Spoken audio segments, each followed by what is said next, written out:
Ayan, kita nyo yan. Perfect hole yan. Ayan, kita nyo. Ang gawin natin yan, kumpas tayo. Mga geometry hole yan. So, east-west alignment, form 90 degree. Ayan.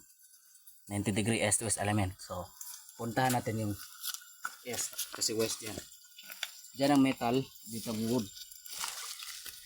Dito naman tayo. So, ayan. Perfect hole pa rin na mababaw. Ibig sabihin yan, ayan o. Ibig sabihin yan ay coordination niya yung west side. 270, ayan. Bidyohan mo. 270. West side. Meaning nito ay magkompas ka sa west. Naka wood element ito.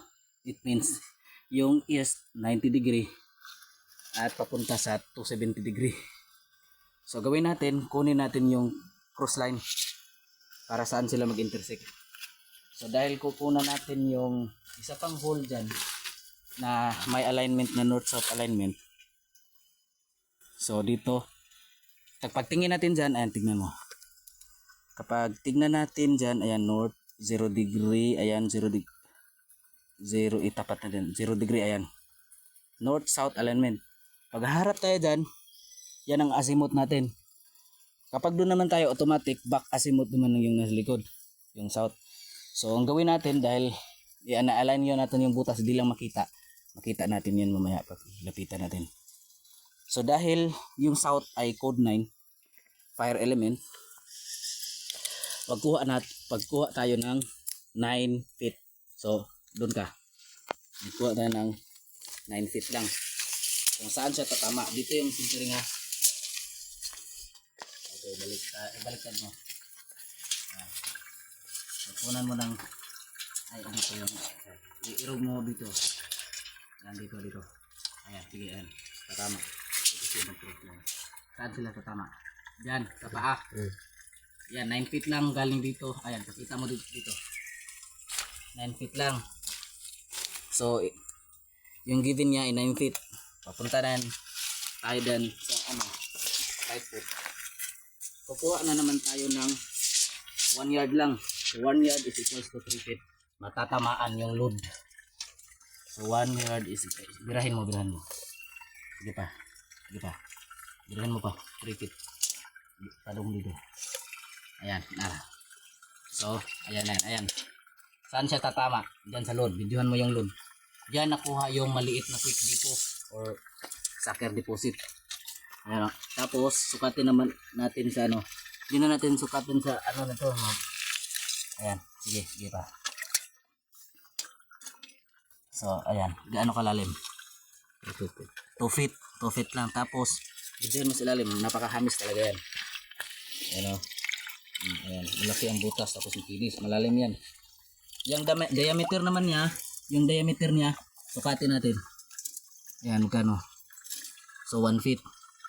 Yung lalim naman niya ay 2 feet. Tapos, 1 feet yung diameter niya. Tapos, dahil nakuha tayo ng 3 yards dito, or 3 feet dito, is equals to 1 yard, kukuha na naman tayo ng doon alignment galing dito sa load. So, load to load ay may sukat na, ayan, may sukat na 4 feet lang, sarado, 4 feet sarado. Ayan. 4 feet sarado. So, load na naman dyan na maliit. Tapos, tingnan natin ang compass orientation. Kung pasok ba siya sa 8 grams. Naka north-south alignment. Ayan. North-south 0 degree. Ayan. North-south alignment. So, dito yung load. Load to load, 159 pattern. Tingnan mo. 159 pattern. Kasi 159 ang pattern yun. North-south alignment. Tapos dito naman bibiring tayo ng 15 degrees. 15 degrees, ayan. Makikita natin yung geometric hole na naman. Tapos may sukat ito, may lalim ito na 1 foot lang, 1 foot sarado. Ayan, perfect hole talaga yan. Ito yung coordinate marker o geometric hole. Yung diameter naman niya ay 5. Ayan, 5. Oh, ayan, sa pool talaga. So, ganun lang pag-trace mga buddies. Ito, nakunan, maliit lang na item. Ayan, lapitan mo. Yan mga tinatawag na titipid. Dati may takip ito. Oh, may takip. May takip ito hanggang dito yan, oh. Hanggang dito yan, takip. Or baka malapad na ba to, siminto. Dito din. Isang paa.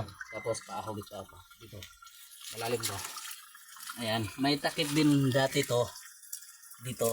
Pero binulbog na. Ayan. Kita na natin. Malalim to. Kahit i-ano ko yung paahog dyan. Hindi pa namin na ano. Kasi may mga putik na ilalim. Pero malalim talaga. Tapos ito na naman. Tingnan nyo. Yung arrow pointer niya.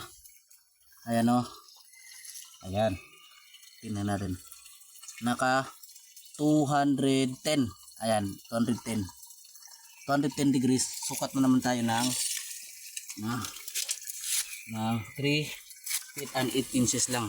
Galing dyan sa arrow. 3 feet and 8 inches. Ayan o. Ayan o. 3.8. Oh, so ayan. Yan yung mga alignment. Tapos ito yung heart na may paa sa gilid. Ibig sabihin malapit lang. 1 yard lang galing dito. So, ayan. So, yun lang mga buddies. Sana may natutunan kayo. Pakita mo yung terrain dyan. I-zoom mo. So, maraming salamat at pagpalain kayo ni Lord.